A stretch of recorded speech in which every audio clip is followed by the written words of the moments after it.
The words came at me like shrapnel across my father's mahogany table. "You're not family anymore." My brother Derek said it with such casual cruelty, as if he were commenting on the weather. Around the table, no one moved. My mother looked down at her wine glass. My sister Emma studied her napkin.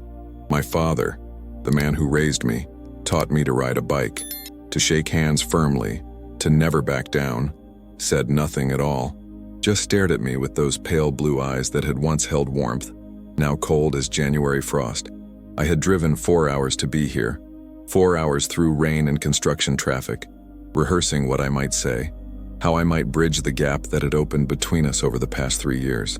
I thought maybe, just maybe, this dinner could be different, that the anger might have cooled, that blood might still mean something. I was wrong. "You made your choice when you left the firm," Derek continued, cutting into his steak with surgical precision. "Dad built that company for family. You walked away. So yeah, you're not family anymore. Not where it counts." The chandelier above us, a gaudy crystal thing my mother bought in Venice, cast fractured light across their faces. 8 of us around this table, my parents at either end, Derek and his wife Michelle on one side, Emma and her husband Todd beside them, then me, alone on my side of the table with an empty chair next to me where Sarah used to sit before the divorce they all blamed me for. The chair might as well have been a moat. I reached for my water glass, took a slow sip, let the silence stretch. My hand didn't shake. That surprised me. 3 years ago, words like that would have shattered me, would have sent me spiraling into apologies, explanations, desperate attempts to prove my worth. But 3 years changes a man, especially 3 years like mine. "Pass the rolls, please," I said quietly. My mother blinked. Emma's head snapped up. Even Derek paused mid-chew. "The rolls," I repeated, gesturing toward the basket near my father's elbow. "If you don't mind." Dad pushed them toward me without a word, his jaw tight. I took one, buttered it slowly, methodically. The scrape of the knife against bread was the only sound in that vast dining room. "Did you hear what I said?" Derek's voice had an edge now, that familiar need to dominate, to win. "I heard you." I took a bite of the roll. It was good.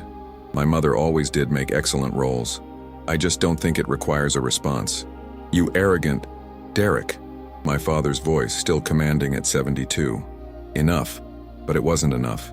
It was never enough with Derek. He leaned forward, his face flushing.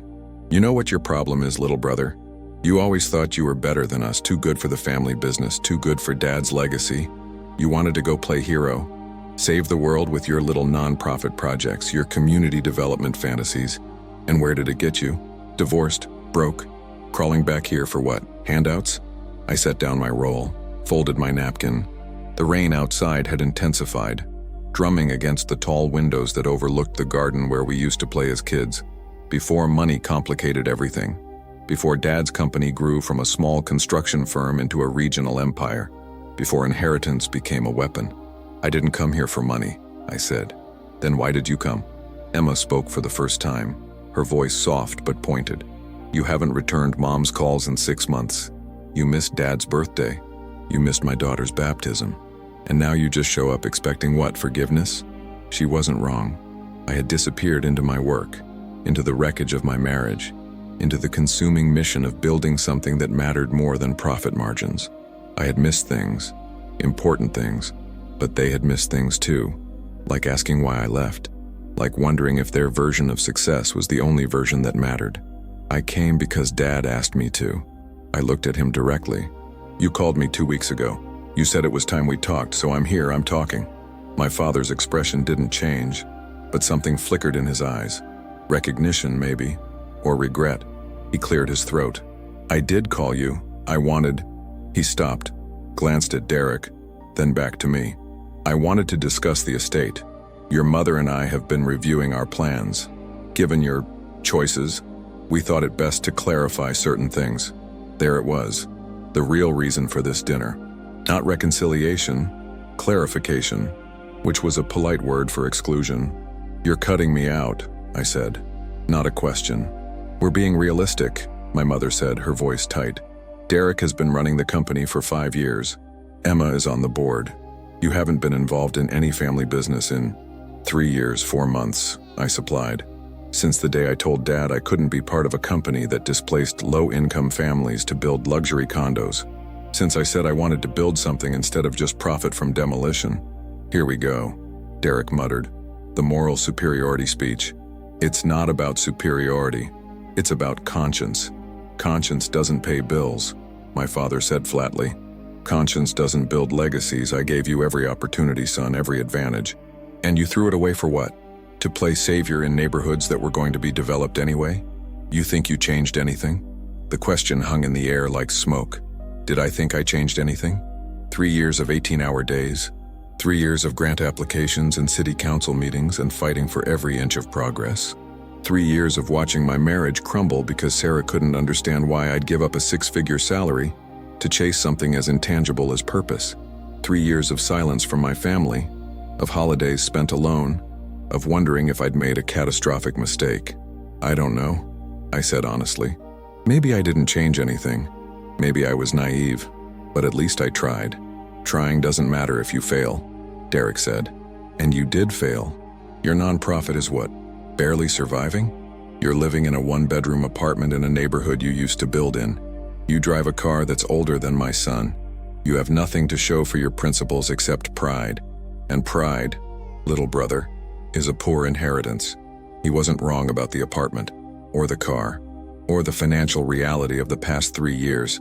What he didn't know, what none of them knew, was what I'd been building in the silence. What had consumed every waking hour, every dollar I could scrape together, every connection I'd made in those neighborhoods they'd written off. I reached into my jacket pocket, slowly, the way you move when you're about to change everything. You're right, I said. I don't have much to show, not in the way you measure things. I pulled out the envelope, thick, cream-colored paper, official. I set it on the table between us. But I do have this. My father frowned. What is that? Open it. He hesitated, then reached for the envelope. His fingers, still strong despite his age, broke the seal. He pulled out the document inside. I watched his eyes move across the first page, then the second. His face went very still. What is it? My mother asked. He didn't answer, just kept reading. Derek leaned over, trying to see. Emma craned her neck. The silence stretched, taut as a wire. Finally, my father looked up at me. Is this real? Every word. What is it? Derek demanded, his voice sharp with irritation. My father slid the document across the table to him. Derek snatched it up, Michelle reading over his shoulder. I watched the color drain from his face as he reached the third page. The page with the property addresses. The page with the valuation. This is impossible, he whispered. It's not. I kept my voice level, calm. It took 3 years. 3 years of working with community land trusts, of partnering with the city, of securing grants and private investment. 3 years of buying up properties in the neighborhoods you abandoned. Not to flip them, not to demolish them, to preserve them, to create affordable housing cooperatives, to give people ownership instead of displacement. Emma grabbed the document from Derek's hands. Her eyes widened as she read. $7 million, Emma breathed. In property assets. 7.2 actually, I corrected. As of last month's assessment. 43 properties across 5 neighborhoods, all structured as community land trusts, which means they can never be sold for profit. They'll remain affordable housing in perpetuity. The residents are becoming owners. Real owners. Not tenants waiting to be priced out. My mother's hand went to her throat. My father just stared at me, his expression unreadable. Derek's face had gone from pale to red. This is insane. You can't possibly have. How did you even? Grants from 3 foundations. A partnership with the city's affordable housing initiative. Private investors who actually care about community impact. And yes, every dollar I had, every connection I made, every hour I didn't spend at family dinners or returning phone calls. I looked at each of them in turn. You asked what I have to show for my principles. That's what I have to show. But this doesn't make sense, Michelle said, speaking for the first time. Her voice was thin, confused. If you have this much in assets, why are you living in a 1-bedroom apartment, driving a 15-year-old Honda? I smiled, but there was no humor in it. Because those assets aren't mine. They belong to the trust. They belong to the communities. I take a salary of $42,000 a year, enough to live. Not enough to be comfortable. That was always the point. The rain had become a downpour now, sheets of water cascading down the windows. Thunder rumbled in the distance, low and ominous. The chandelier flickered once, twice, then steadied. "You're a fool," Derek said finally. "You could have, if you'd structured this differently, you could have made millions, real millions. Instead, you've locked it all away in some idealistic fantasy that'll probably collapse in 5 years when the grants run out and your investors realize there's no return." "Maybe," I acknowledged. "Or maybe it'll still be there in 50 years, providing homes for people who need them. Generational wealth, Derek. Just not the kind Dad taught us about." My father set down his fork. The sound of silver against china was sharp, final. "Why didn't you tell us?" His voice was rough, strained. "Why didn't you say what you were building? Would you have cared?" The question came out harder than I intended. 3 years, Dad. 3 years of silence. You never asked what I was doing. You just assumed I'd failed, that I was wasting my life. You made up your mind about me the day I walked out of that office. "That's not fair," my mother said, but her voice lacked conviction. "Isn't it?" I looked at her, really looked at her. She'd aged in 3 years. New lines around her eyes, gray threading through her carefully colored hair. "You called me twice in 3 years. Once to tell me Sarah had filed for divorce, as if I didn't know. Once to invite me to Emma's daughter's baptism, which I couldn't attend because I was in court fighting to keep one of our properties from being seized by a developer who'd found a zoning loophole. I left you a voicemail explaining. You never called back. We thought," Emma started, then stopped. "You thought I was making excuses. You thought I was bitter and small and jealous of Derek's success. You thought I'd crawl back eventually, broke and humiliated, ready to admit I was wrong." I pushed back from the table, stood up. "I didn't come here for your money. I don't need your inheritance. I came because despite everything, you're still my family. And I thought maybe after 3 years, you might want to know who I'd become." The silence that followed was different from before. Heavier, weighted with things unsaid, with years of assumptions crumbling like old plaster. My father rose slowly from his chair. He moved around the table toward me, and for a moment I didn't know what to expect. An embrace? A dismissal? But he just stood there, arm's length away, studying my face as if seeing me for the first time. "You really did it," he said quietly. "You built something that matters." I tried to. "No," he shook his head. "You did.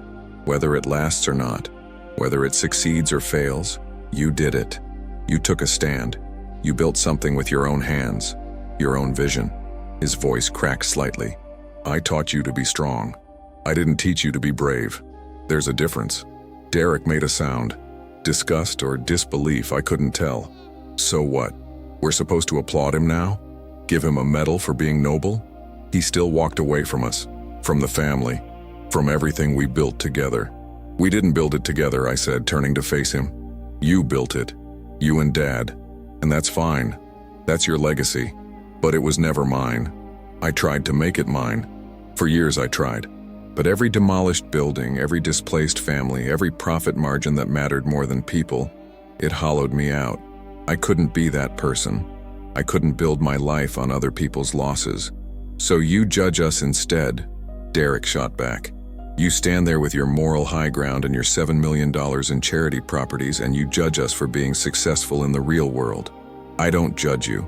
And I meant it. I really don't. You're good at what you do. The company is thriving. You've made Dad proud. You've built security for your family. Those aren't small things. They're just not my things." Emma was crying now, silent tears tracking down her cheeks. Todd put his arm around her, but she shrugged it off, stood up, walked to the window. The lightning flashed, illuminating her silhouette. "I miss you," she said, to the glass, to the storm, to the ghost of who we used to be. "I miss my brother. I miss the person who used to make me laugh at these dinners, who used to sneak me extra dessert when Mom wasn't looking, who taught me how to stand up to Derek when he was being a bully." She turned to face me. "Where did that person go?" "He grew up," I said softly. "He made hard choices. He lost things. But he's still here, Emma. He's still your brother." She crossed the room in 3 quick steps and hugged me. Hard, desperate. I felt her shaking against my chest, felt the years of distance collapsing in that single embrace. Over her shoulder, I saw my mother's face crumple, saw her press her napkin to her eyes. "I'm sorry," Emma whispered. I'm so sorry we didn't ask. We didn't try to understand. I'm sorry too, I said into her hair. I should have tried harder, should have kept reaching out. I let pride get in the way. When she finally pulled back, her mascara was smeared, her careful makeup ruined. She laughed through her tears. Look at me, I'm a mess. You're beautiful, I told her and meant it. My father cleared his throat. The estate plan, he said. We need to revise it. Obviously. You've proven. No, I interrupted. Don't change it because of this. Don't change it because I showed you a document that impressed you. Change it or don't change it based on what you actually want. Based on who you want to be, not who I've become. What does that mean? My mother asked. It means I don't need your money, I never did. What I needed was for you to see me, to know me, to understand that success isn't just one thing, measured one way. I looked at my father. You built an empire. That's extraordinary. But I'm building something too. Something different. And both can be valuable. Both can be legacy. Derek still stood rigid by his chair, his jaw clenched. So that's it? You waltz in here with your big revelation, everyone cries and hugs, and we're supposed to pretend the last 3 years didn't happen? No, I said. The last 3 years did happen. They changed me. They probably changed you too. We can't pretend otherwise, but we can decide what happens next. We can decide if we're family or just people who share DNA and a last name. You're the one who left, he said, but there was less venom in it now, more pain. I did leave, and maybe I should have fought harder to stay connected, but Derek, I moved closer to him, close enough to see the exhaustion in his eyes, the weight he carried. You're my brother. I don't hate you. I never did. We're just different people who want different things. Can that be okay? He didn't answer. Just stood there, his hands clenched at his sides, wrestling with something I couldn't name. Michelle touched his arm gently, and something in him softened, just slightly. The storm outside was passing, the thunder growing distant. The rain had gentled to a steady patter. In the sudden quiet, I could hear the old house settling, the creak of wood and whisper of wind through cracks that no amount of money could seal. My father picked up the document from the table, studied it again. Community land trusts, he murmured. Permanent affordability. It's clever. Legally sound. I wouldn't have thought of it. Different kind of building, I said. He nodded slowly. Different kind of legacy. He looked up at me, and for the first time in years I saw something like respect in his eyes. You're more like me than I thought. Stubborn, visionary, willing to sacrifice everything for what you believe in. A pause. I just wish you'd believed in us too. The words hit harder than Derek's anger, harder than the years of silence, because they were true. I had stopped believing in them, had written them off as lost to greed and ambition, had made them villains in my story of moral awakening. You're right, I said. I gave up on you, on us. That was wrong. I'm sorry. My mother stood, walked to me, took my face in her hands the way she used to when I was small. My boy, she whispered. My beautiful, complicated boy, I'm proud of you. I should have said it sooner. I should have said it 3 years ago, but I'm saying it now. I'm proud of who you've become. Something broke open in my chest. Something I'd been holding closed for so long I'd forgotten it was there. I pulled her into a hug, felt my father's hand on my shoulder, felt Emma pressing close. Even Derek, after a long moment, moved closer, his hand briefly touching my back. Not quite forgiveness, but not rejection either. A beginning, maybe, or at least not an ending. We stood there in the dining room, the 5 of us, while the storm passed, and the evening light filtered through the breaking clouds. The food on the table had gone cold. The wine sat untouched. None of it mattered.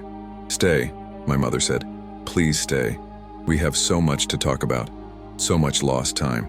I almost said no. Almost walked away like I'd planned, having said my piece, having proven my point. But Emma's hand was in mine, and my father's eyes held something I hadn't seen in years, and even Derek looked less like an enemy and more like what he was. My brother, flawed and proud and trying. Okay, I said. I'll stay. We moved to the living room where a fire had been laid but not lit. My father knelt by the hearth, arranging kindling with the same precision he brought to everything. Derek poured drinks, whiskey for himself and Dad, wine for the women, water for me because he remembered somehow that I'd stopped drinking after the divorce. Tell us about the properties, Emma said, curling into the corner of the leather sofa. How did you even start? Where did the first money come from? I settled into the armchair that had been my grandfather's, felt the worn leather conform to my back. The first property was a foreclosure, a duplex in Riverside, near where the old textile mill used to be. The bank was going to auction it. I'd been working with a tenant advocacy group there, helping families fight evictions. I knew the building, knew the people living in it. 2 families, both about to lose their homes. How much? My father asked, striking a match. $83,000. I had 40 saved. Took out a loan for the rest, used my car as collateral, bought it the day before auction, restructured it as a limited equity cooperative. The families became owners. They pay into the trust, build equity, but can only sell back to the trust at a capped rate. No speculation, no flipping. The fire caught, flames licking up through the kindling. My father sat back on his heels, watching it grow. That's not a business model, that's charity with extra steps. It's not charity. The families pay fair rent. The trust is self-sustaining. It just doesn't generate profit for investors. It generates stability for residents. But how did you scale? Michelle asked. She was an accountant, always had been good with numbers. 1 property to 43? That's not just grants and good intentions. No, I admitted. It took partnerships. The city has a community land trust initiative. They provide low-interest loans for properties that meet certain criteria. I worked with 3 foundations focused on affordable housing. They provided grants for acquisition and renovation, and I found private investors who were willing to accept social returns instead of financial ones. Derek snorted. Suckers, you mean? People with different priorities, I corrected.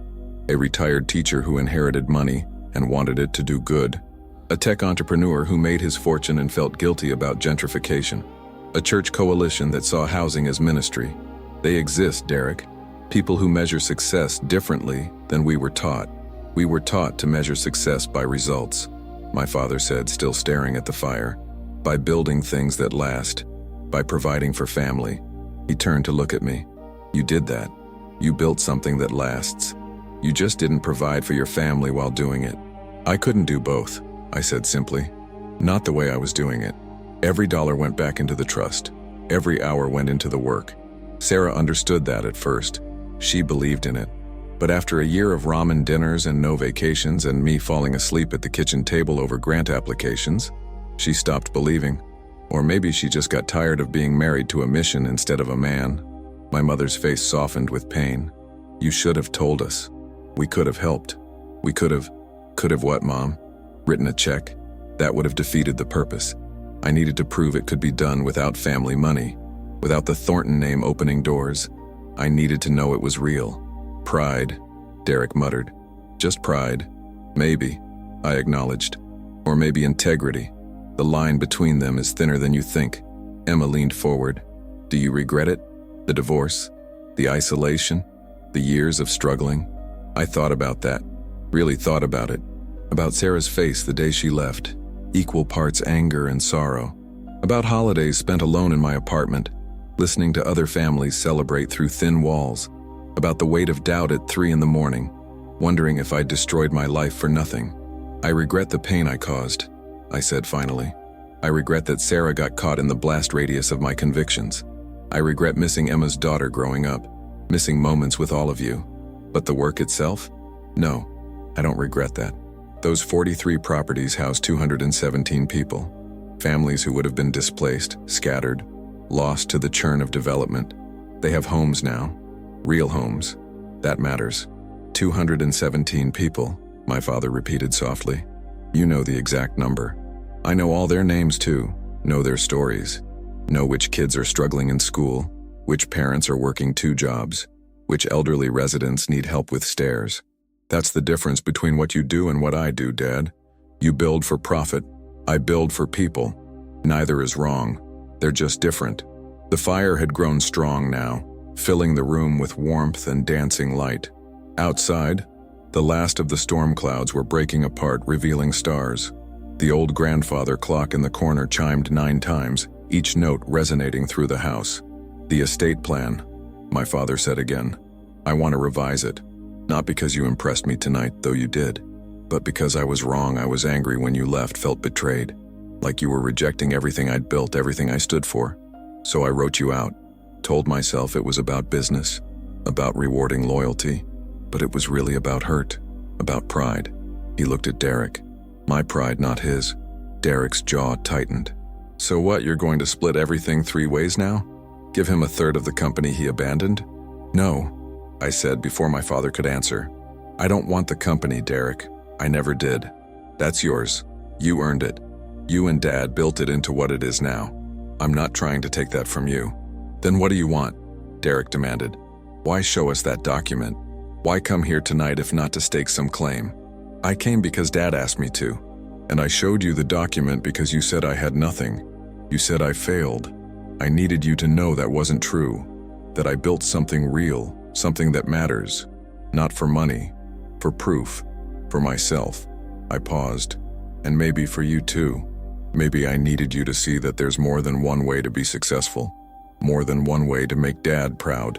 My father stood, moved to the window, looked out at the clearing sky. His reflection in the glass was ghostly, insubstantial. I was proud of you before tonight, he said quietly. I just didn't know how to say it. Didn't know how to reconcile my pride with my anger. You walked away from everything I thought mattered. Everything I'd built my life around. It felt like rejection, like judgment. It was never about you, I said. It was about me, about who I needed to be. I know that now. He turned from the window. But knowing and feeling are different things. I felt abandoned. Felt like I'd failed as a father. That I'd raised a son who couldn't see the value in what we'd built together. You didn't fail. You taught me to work hard, to have vision, to commit fully to what I believe in. I just applied those lessons differently than you expected. Emma wiped her eyes again. This is the conversation we should have had 3 years ago. We weren't ready 3 years ago, I said. I was too angry, too self-righteous, too convinced I was right and you were all wrong. And you were too hurt, too defensive. We needed the distance, needed the time. Time, my mother echoed. We've wasted so much time. Not wasted, I said. Spent. There's a difference. We spent 3 years becoming people who could have this conversation. People who could see past our own hurt to the truth underneath. Todd spoke for the first time since we'd moved to the living room. What happens now? Do you all just go back to normal? Pretend the rift never happened? No, I said. We acknowledge it happened. We learn from it. We build something new. Not the relationship we had before. That's gone. But maybe something better. Something more honest. Derek drained his whiskey, set the glass down hard on the side table. I still think you're idealistic. I still think your model is unsustainable long term. I still think you gave up security and comfort for a dream that might collapse. You're probably right, I admitted. He blinked, surprised. What? You're probably right. It might collapse. The grants might dry up. The city might change priorities. The trust might not survive. I'm aware of the risks. I live with them every day. Then why? Because even if it fails, it mattered. Those 217 people have homes today. Today matters. Tomorrow's uncertainty doesn't erase today's reality. Derek shook his head, but something in his expression had shifted. Not agreement exactly, but maybe understanding. Maybe respect, grudging and uncomfortable, but real. I need to know something, Emma said. The divorce. Was it really just about the work? Or was there more? I thought about Sarah, about the woman I'd loved, who'd loved me back until love wasn't enough. Sarah wanted a partner, someone present, someone who came home at reasonable hours and planned vacations and thought about retirement accounts. I couldn't be that person. Not while building the trust. Maybe not ever. We wanted different lives. Neither of us was wrong. We were just incompatible in ways we didn't see until it was too late. Do you miss her? Every day. But I don't regret letting her go. She deserved someone who could give her the life she wanted. I wasn't that person. More sacrifice, my mother murmured. Always more sacrifice with you. Not sacrifice. Choice. There's a difference. The fire crackled, sending up sparks. My father returned to his chair, lowered himself slowly. He looked older suddenly, more fragile. I'm 72, he said. I won't live forever. Neither will your mother. When we're gone, you three will be what's left of this family. Derek, Emma, you. He looked at each of us. I don't want my death to be the thing that brings you together. I don't want you standing at my funeral, full of regrets about words unsaid, time wasted. So I'm saying this now, while I can. I love all three of you. I'm proud of all three of you. You've each built something meaningful in your own way, and I want you to be family, real family, not just people who share a name and a trust fund. The room went very quiet. Even the fire seemed to still. I love you too, Dad, Emma said, her voice breaking. I love you, Derek said, the words clearly difficult but genuine. They both looked at me. I felt the weight of the moment, the significance of what was being offered. Reconciliation, connection, family, messy and complicated, and real. I love you, I said. All of you. Even when I was angry, even when I was gone. I never stopped loving you. My mother stood, moved to the center of the room. Then we start over. Tonight. Right now. We start building something new. Not a company, not a trust, a family. One that has room for different dreams, different definitions of success. One that doesn't require conformity to deserve love. How? Derek asked. How do we do that? We try, I said simply. We show up. We ask questions. We listen to answers even when they're not what we want to hear. We make space for each other's choices even when we don't understand them. That sounds exhausting, Derek said, but there was the ghost of a smile on his face. Probably, I agreed, but maybe worth it. Emma laughed, a sound like breaking glass and birdsong mixed together. God, we're a mess. A rich, successful, completely dysfunctional mess. Most families are, Todd said. We just hide it better. No more hiding, my father said. No more silence, no more assumptions. We talk, we fight if we need to, but we stay connected. Agreed? Agreed, Emma said immediately. Derek hesitated, then nodded. Agreed. They all looked at me. I thought about the apartment waiting for me 4 hours away, about the work that would be there tomorrow, the families counting on me, the mission that had consumed my life, about the loneliness I'd grown accustomed to, the isolation I'd told myself was necessary. Agreed, I said, and meant it. The conversation stretched into the night. We talked about everything, the properties, the company, Sarah, Derek's struggles with work-life balance, Emma's fears about raising her daughter in a world that felt increasingly unstable. We argued about politics, about development ethics, about whether success required sacrifice or if that was just a story we told ourselves to justify our choices. Around midnight, my mother brought out coffee and the dessert no one had touched at dinner. We ate chocolate cake in the living room, plates balanced on knees, the fire burning low. It felt almost normal, almost like family. I want to see them, my father said suddenly. The properties. I want to see what you've built. I looked at him surprised. Really? Really? Tomorrow, if you're free, give me a tour. Show me how it works. I can do that. I'll come too, Emma said. I want to meet the families. See it with my own eyes. Derek said nothing, just stared into his coffee cup. Michelle touched his arm. We could go, she said softly. It might be interesting. I have meetings, Derek said. Reschedule them, my father said. It wasn't a suggestion. Derek's jaw worked. Fine, I'll come, but I'm not promising to be impressed. I'm not asking you to be impressed, I said. Just open-minded. That's asking a lot, he muttered. But there was less edge in it now. More exhaustion than anger. We talked until nearly 2 a.m, until my mother was falling asleep in her chair and Emma was yawning between sentences. Finally, reluctantly, we began to disperse. Emma hugged me goodnight, held on longer than necessary. Derek shook my hand. Brief, awkward, but genuine. My mother kissed my cheek, whispered, "Thank you for coming back," in my ear. My father walked me to the door. The rain had stopped completely, leaving the world washed clean and smelling of earth. Stars blazed overhead, impossibly bright after the storm. "Your old room is still made up," he said. "You could stay. Drive back tomorrow after the tour." I thought about the 4-hour drive ahead, about the exhaustion settling into my bones. "Okay," I said. "I'll stay." Something eased in his face. "Good. That's good." He paused, hand on the doorframe. "I meant what I said earlier, about being proud, about starting over. I know. Do you? Because I need you to know.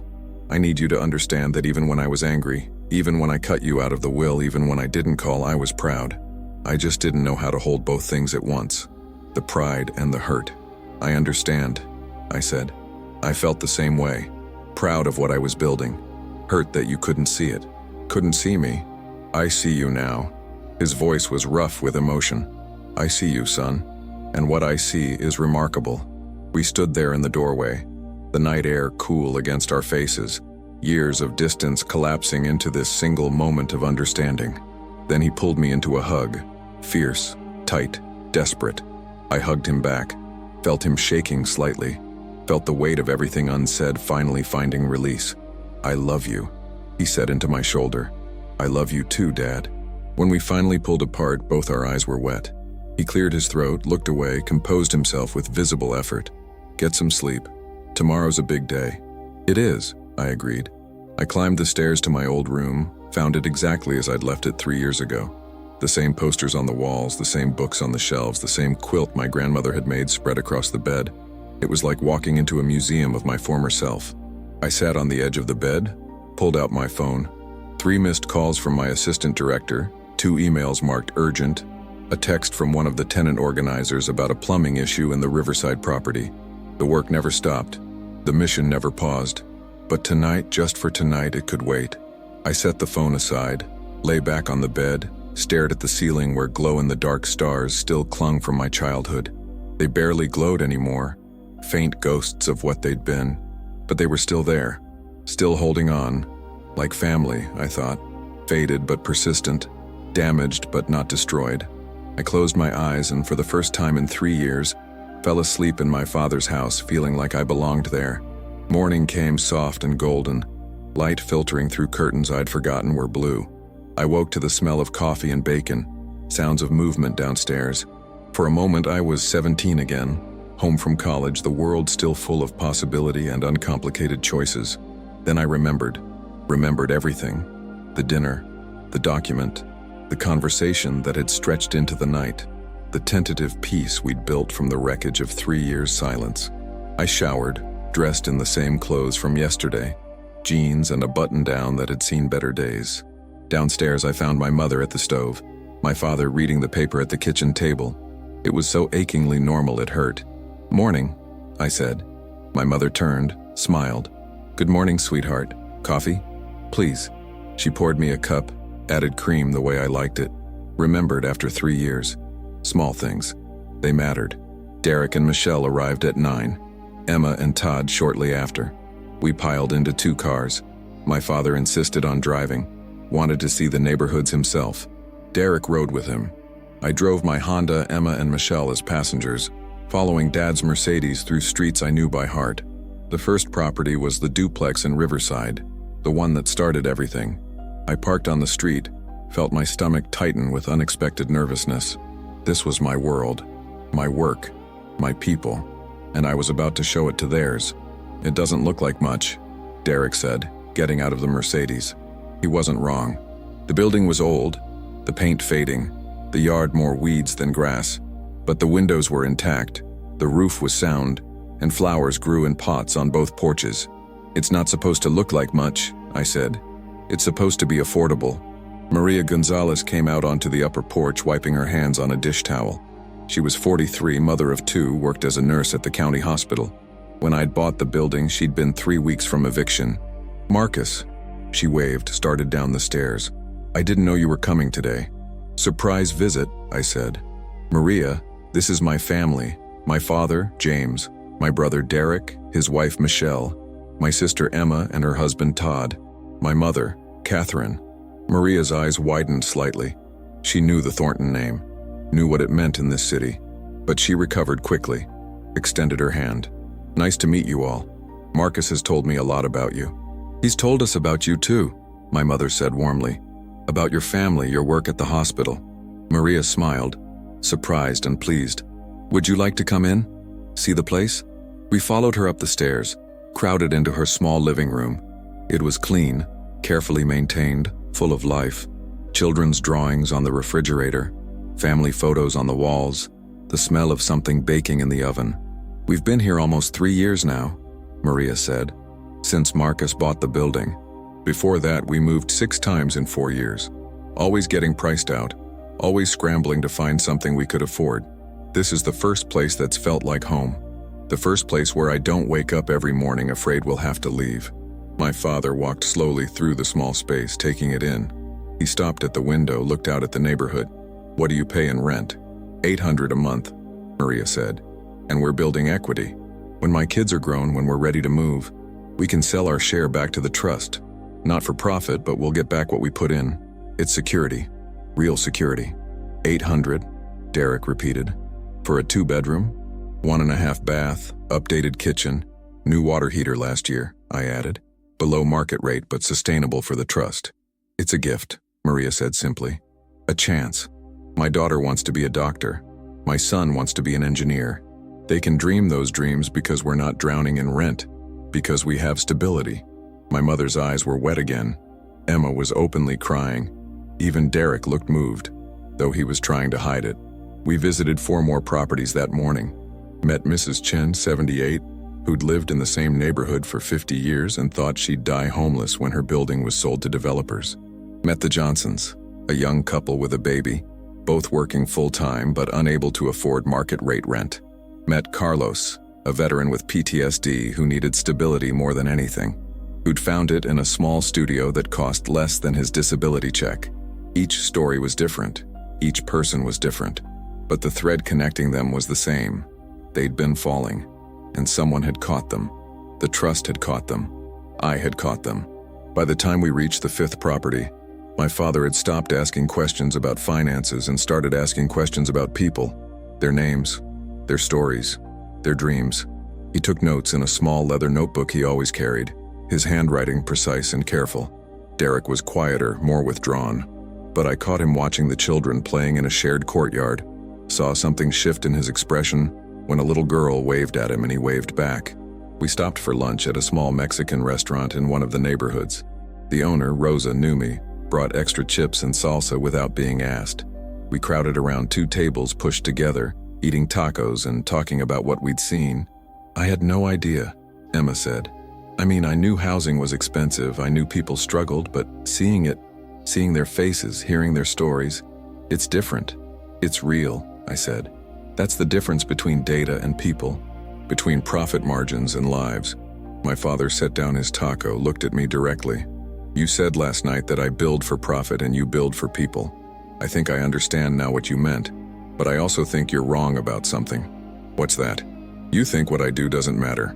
That building for profit is somehow less valuable than building for people. But profit allows growth, allows scale, allows impact. The company employs 400 people, Marcus. 400 families who depend on those paychecks, that matters too." "I never said it didn't matter," I replied carefully. "I said it wasn't for me. There's a difference." "Is there? Because it feels like judgment, like you're saying your way is righteous and mine is corrupt." The table went quiet. This was the real conversation, the one we'd been dancing around, the one that had driven the wedge between us in the first place. "I don't think you're corrupt," I said slowly. "I think you're operating in a system that prioritizes profit over people. You didn't create that system. You're just very good at succeeding within it. But I couldn't do it. Couldn't displace families to build luxury condos. Couldn't prioritize shareholder returns over human cost. Not because you're wrong to do it, but because I couldn't live with myself doing it. So it is judgment. No, it's self-knowledge. It's understanding my own limits, my own values. You can operate in that system with integrity. You do operate in it with integrity. You follow the law, you treat your employees well, you build quality projects. But it's still a system I can't be part of. That's not judgment of you. It's honesty about me." Derek leaned forward. "But you benefit from that system. You used grants from foundations funded by people who made their money the same way Dad does. You partnered with the city, which profits from development. You're not outside the system, you're just pretending to be." He had a point, a sharp one. "You're right," I admitted. "I'm not outside the system. I'm working within it, trying to bend it toward different outcomes, trying to use the tools available to create something that serves people instead of just profit. It's imperfect, it's compromised, but it's what I can do." "So you're a hypocrite," Derek said flatly. "Maybe," I agreed. "Or maybe I'm just doing the best I can with the resources I have. Maybe we're all hypocrites trying to do good in a world that makes it hard. The question isn't whether we're perfect, it's whether we're trying." My father was quiet for a long moment, thinking. Finally, he spoke. "I've been thinking about something Maria said, about security, about her kids being able to dream because they have stability.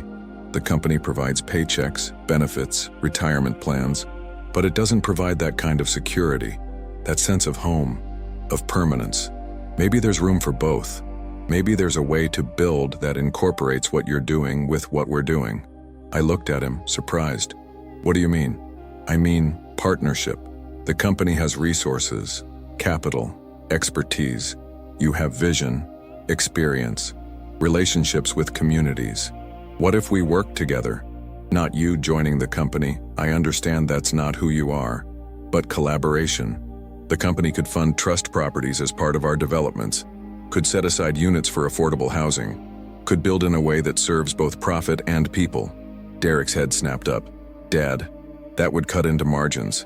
Investors would adapt," my father said firmly. "Or we'd find different investors, ones who value impact alongside returns. They exist. Your brother proved that."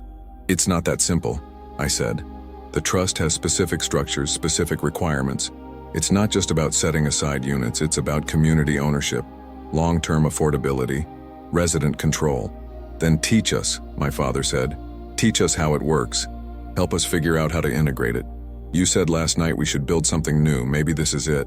Maybe this is how we build family and legacy together." I felt something shift in my chest. Hope, maybe, or possibility, or just the recognition that bridges could be built in unexpected ways. "I'd need guarantees," I said. "Legal structures that protect affordability, community input in design, resident ownership pathways. It can't just be charity units in luxury buildings. It has to be real." "Then we make it real," my father said. "We figure it out together." Derek looked between us, his expression complicated. "This is insane. You're talking about fundamentally changing how the company operates." "I'm talking about evolution," my father corrected. "About adapting. About building something that lasts not just financially, but morally. About creating a legacy that all three of my children can be proud of." "I'm proud of what we've built," Derek said defensively. "I know you are, and you should be. But pride and growth aren't mutually exclusive. We can be proud of what we've done and still strive to do better." Emma had been quiet through all of this, but now she spoke. "I think it's brilliant. I think it's exactly what we should do. The company has the resources. Marcus has the expertise. Together, you could change how development works in this city. You could prove that profit and people aren't opposites, that they can coexist." "It won't be easy," I warned. "There will be conflicts, disagreements about priorities, about methods. I won't compromise on the core principles of the trust. I can't. I wouldn't ask you to," my father said. "But we can find common ground. We can build something that honors both our visions, if we're willing to try." I looked around the table, at my father, determined and hopeful, at Emma, excited and supportive, at my mother, quietly proud, at Derek, resistant but not closed, at Michelle and Todd, witnesses to this strange negotiation of family and business and values. "Okay," I said, "let's try." Derek and I spent the next 3 months in constant negotiation. We met twice a week, sometimes at the company offices, sometimes at coffee shops, once memorably in the Riverside duplex's shared courtyard while children played around us. We argued about everything: financing structures, community input processes, profit margins, resident control mechanisms. "You can't give residents veto power over design," Derek insisted during one particularly heated meeting. "That's not how development works. You need efficiency, clear decision-making chains. And you can't build for communities without including them in the process," I countered. "That's extractive development. That's exactly what I left the company to avoid." My father mediated, pushed us both toward compromise. "What if residents have input, not veto? What if we create advisory boards that shape design within certain parameters?" Slowly, painfully, we found middle ground. The company would fund mixed-income developments, market-rate units alongside trust-owned affordable units. Profits from market-rate sales would subsidize below-market units. Residents would have genuine input through community design charrettes. The trust would maintain ownership of affordable units in perpetuity. Emma joined the project, bringing her legal expertise. She drafted structures that protected both the company's financial interests and the trust's mission. Michelle reviewed the numbers, found efficiencies we'd missed. Even Todd contributed, his background in architecture helping bridge the gap between vision and practical design. The first project broke ground in April. A 40-unit building in the old warehouse district, 20 market-rate condos, 20 trust-owned affordable units, shared amenities, mixed-income community, a model for what development could be. At the groundbreaking ceremony, my father stood beside me, both of us holding shovels, cameras flashing. "Your grandfather would have loved this," he said quietly. "Building something that matters, something that lasts." "You're building it too," I reminded him. "We're building it," he corrected. "Together, the way it should have been all along." Derek stood off to the side, still uncomfortable with the attention, still skeptical of the model. But he was there. He showed up. That was something. Sarah came to the ceremony. I hadn't expected her, hadn't known Emma had invited her. She stood at the back of the crowd watching. When our eyes met, she smiled. Sad, but genuine.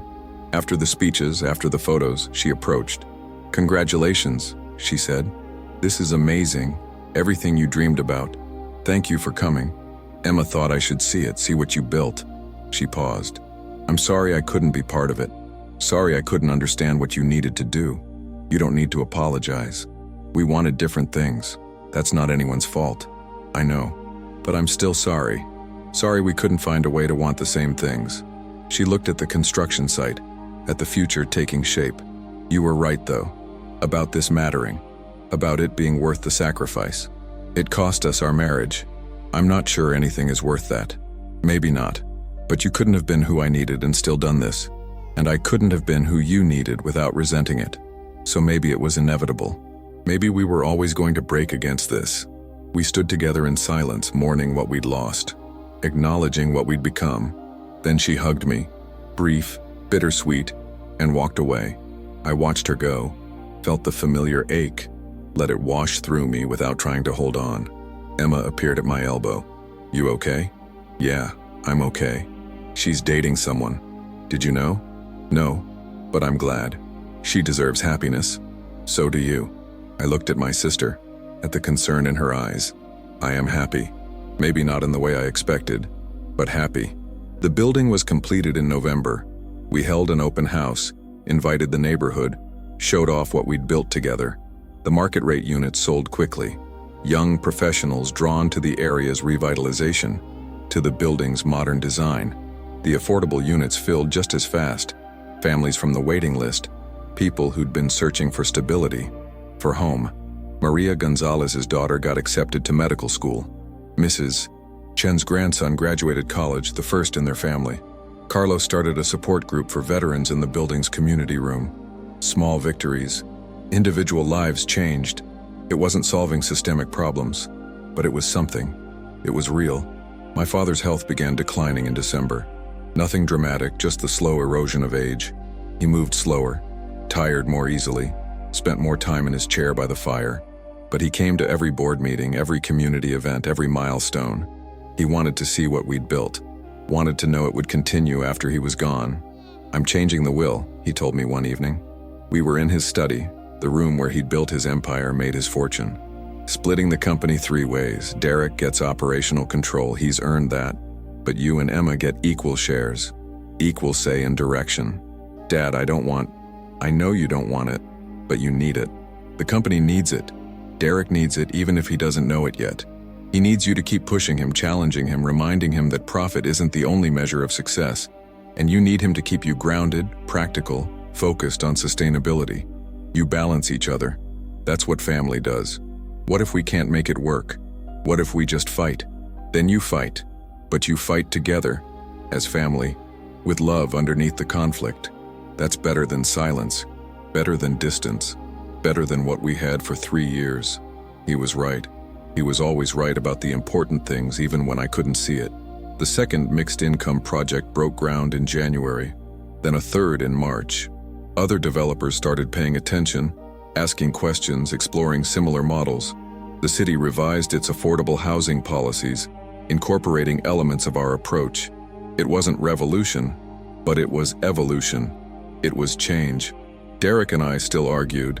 Still disagreed about priorities, about methods, about the balance between mission and margin. But we argued as brothers now, not enemies. We found compromises. We built together.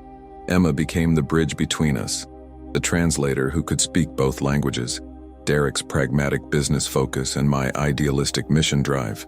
She was brilliant at it, at finding the synthesis we couldn't see on our own. My father died in his sleep on a Tuesday in May. Peaceful, the doctor said. No pain, just his heart finally giving out after 74 years of beating. We buried him on a hillside overlooking the city he'd helped build, the skyline dotted with his projects, his legacy. At the funeral, hundreds came. Employees, business partners, city officials, family friends, but also residents from the trust properties, families whose lives he'd touched through our collaboration. They brought flowers, told stories, thanked him for seeing them, for caring. Maria Gonzalez spoke, her voice steady despite tears. Mr. Thornton didn't just build buildings. He built possibilities. He built futures. My daughter is in medical school because of what he and Marcus created together. That's legacy. That's what matters. Derek broke down during her speech, Michelle holding him as he wept. I put my hand on his shoulder, felt him lean into it. Brothers. Finally, fully brothers. After the service, after the reception, after everyone had gone, the three of us stood by the grave. Derek, Emma, and me. The last of the Thorntons. He was proud of us, Emma said. All of us. He told me that the week before he died. Said he'd finally figured out how to be proud of different kinds of success. He taught us that, I said. Taught us we could build different things and still be family. I miss him, Derek said simply. I miss him so much it hurts. Me too, I said. Me too, Emma echoed. We stood there as the sun set, as shadows lengthened across the hillside, as the city below began to glow with evening light. Three people bound by blood and loss and love, by the complicated legacy of a man who'd learned, finally, to see beyond his own vision. What happens now? Emma asked. We keep building, I said. We honor what he started, what we started together. The company and the trust, Derek said. Both. Together. Both, I agreed. Together. We walked down the hillside as darkness fell. Three siblings who'd found their way back to each other through conflict and compromise and the stubborn refusal to give up on family. The city spread below us, full of buildings and people and stories, full of problems that needed solving and dreams that needed building. We had work to do. We had a legacy to honor. We had each other. It was enough. It was more than enough. It was everything. 5 years later, I stood in the community room of our 7th mixed income development. 50 units this time. The largest yet. The room was packed with residents, city officials, reporters, and my family. Derek stood beside me, his son on his shoulders. Emma held her daughter's hand. My mother sat in the front row, older, but still sharp, still present. My father used to say that legacy is what you leave behind, I began, but I think he was wrong. Legacy isn't what you leave behind. It's what you build forward.